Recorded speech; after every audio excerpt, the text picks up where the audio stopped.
Olá pessoal, bem-vindos ao nosso canal. No vídeo de hoje vamos explorar um dos momentos mais importantes da história econômica, os acordos de Bretton Woods. Você já ouviu falar deles? Não? Então, prepare-se para descobrir como esses acordos impactaram o sistema financeiro mundial. Vamos lá! Esse vídeo foi sugerido pelo nosso seguidor Yuri Machado 9582. Agradeço bastante a ele pela sugestão do tema.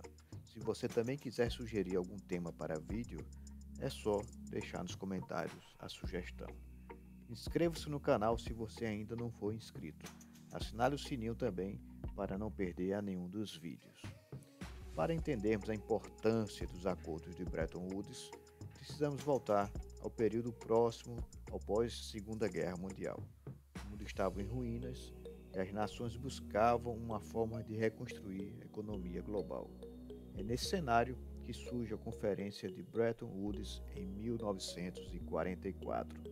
A conferência reuniu representantes de 44 países, incluindo grandes potências econômicas como Estados Unidos e Reino Unido.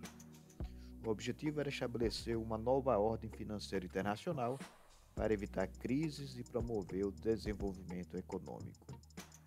Deixe o seu like e compartilhe o vídeo com seus amigos. As reuniões ficaram conhecidas como Bretton Woods em razão do local onde foram realizadas. Foram realizadas de 1 a 22 de julho de 1944 no Hotel Mount Washington, na cidade de Bretton Woods, no estado de New Hampshire. Essas reuniões resultaram em acordos que elaboraram regras para o sistema monetário internacional. Os acordos de Bretton Woods resultaram na criação de duas instituições-chave, o Fundo Monetário Internacional e o Banco Internacional para a Reconstrução e Desenvolvimento, atualmente conhecido como Banco Mundial.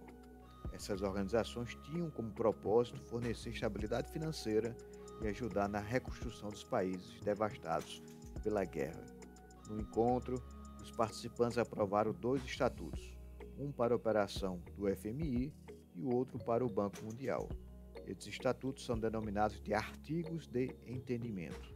Os acordos foram ratificados ao longo de 1945 e entraram em vigor ao final daquele ano, após somarem o apoio de 30 países.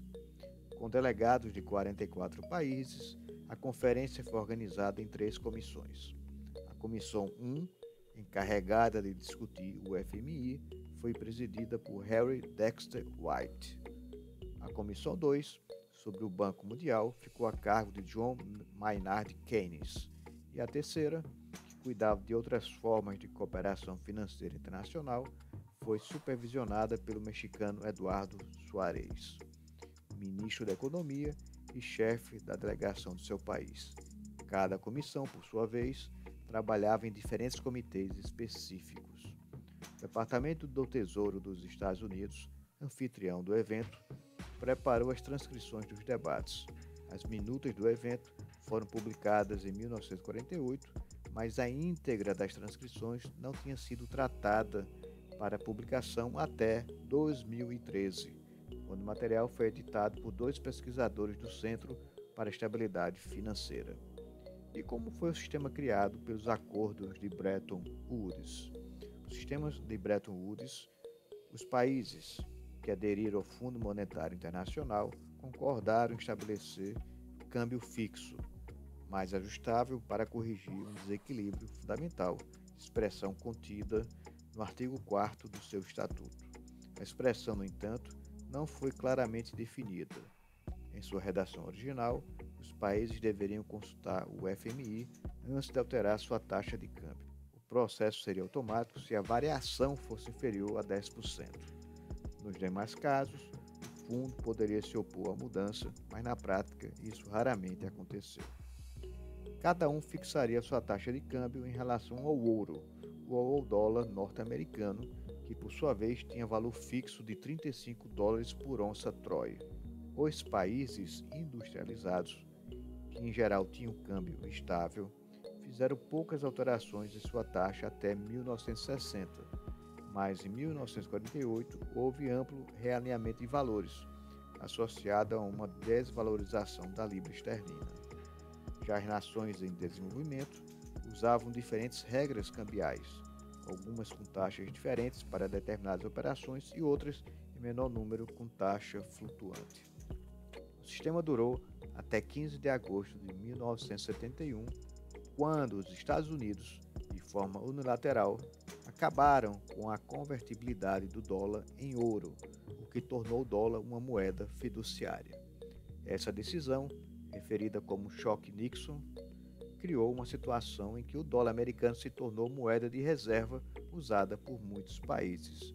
Ao mesmo tempo, outras moedas, que até então eram fixas, a exemplo da libra esterlina, passaram a ser flutuantes.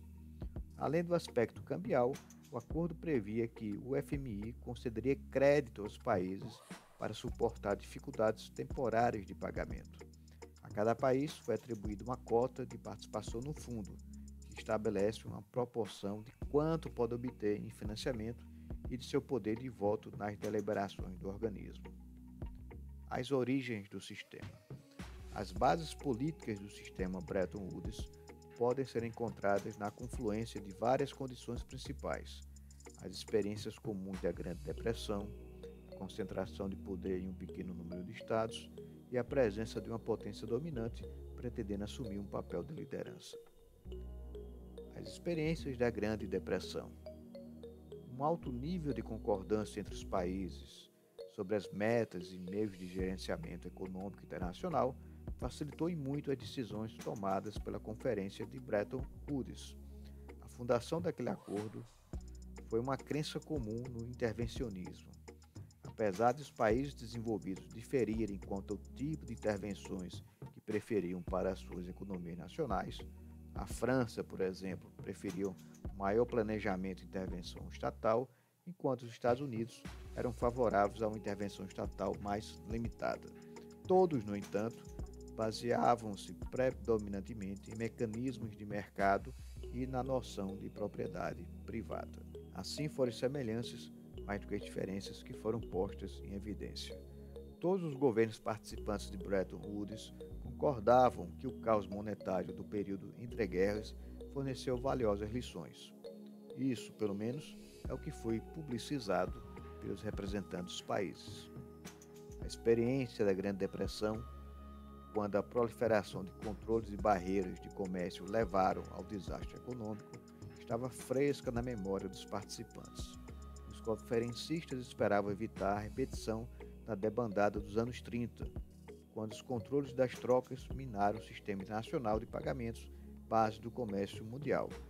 A política de empobrece teu vizinho dos governos dos anos 30, usando tarifas alfandegárias a fim de aumentar a competitividade de seus produtos de exportação e assim diminuir o prejuízo da balança de pagamento. Ocasionaram espirais deflacionárias que resultaram na diminuição da produção, desemprego em massa e declínio generalizado do comércio mundial. O comércio nos anos 30 ficou restrito a blocos monetários, grupo de nações que empregavam uma moeda equivalente, como o bloco da libra esterlina do Império Britânico. Esses blocos retardaram o fluxo internacional de capitais e as oportunidades de investimentos estrangeiros. Apesar de esta estratégia tender a aumentar o dinheiro arrecadado pelo governo a curto prazo, ela piorou drasticamente a situação a médio e longo prazos. Assim, para a economia internacional, todos os planificadores de Bretton Woods favoreceram um sistema relativamente liberal, o qual se baseava primeiramente no mercado, com o mínimo de barreiras ao fluxo de comércio e capital privados. Apesar de não estar inteiramente de acordo com a maneira de pôr em prática esse sistema liberal, todos concordaram com o sistema aberto. Deixe o seu like e compartilhe o vídeo com seus amigos. Um livro interessante para começar a entender o sistema criado em Bretton Woods é o livro intitulado O Regime de Bretton Woods para o Comércio Mundial, de Nelson Giordano Delgado. Esse livro pode ser lido através do link que está no comentário fixado. Interessante observar que os países que participaram das reuniões de Bretton Woods concordaram na prática de intervencionismo governamental na economia e mercado internacional. Destaca-se que um dos pontos fundamentais dos acordos de Bretton Woods foi a adoção do padrão ouro-dólar. Isso significava que o dólar americano se tornava moeda de reserva global, lastreada em ouro. Os demais países fixaram suas moedas em relação ao dólar. Entretanto, ao longo das décadas seguintes, o sistema de Bretton Woods começou a apresentar problemas. O déficit comercial dos Estados Unidos e a crescente demanda por ouro pressionaram o sistema, levando a seu colapso em 1971, quando o presidente Richard Nixon retirou o lastro em ouro do dólar. Mesmo com seu fim, os acordos de Bretton Woods tiveram um impacto significativo na economia global. A criação do FMI e do Banco Mundial, por exemplo, trouxe aparentemente mecanismos para lidar com crises financeiras para o bem ou para o mal. E assim, os acordos de Bretton Woods deixaram um legado duradouro no sistema financeiro mundial. Apesar das mudanças ocorridas desde então, é importante compreender como esses acordos moldaram a economia global até os dias de hoje. Lembre-se de se inscrever em nosso canal para receber mais conteúdos como este. Deixe seu like e compartilhe com seus amigos. Muito obrigado pela sua audiência e até a próxima.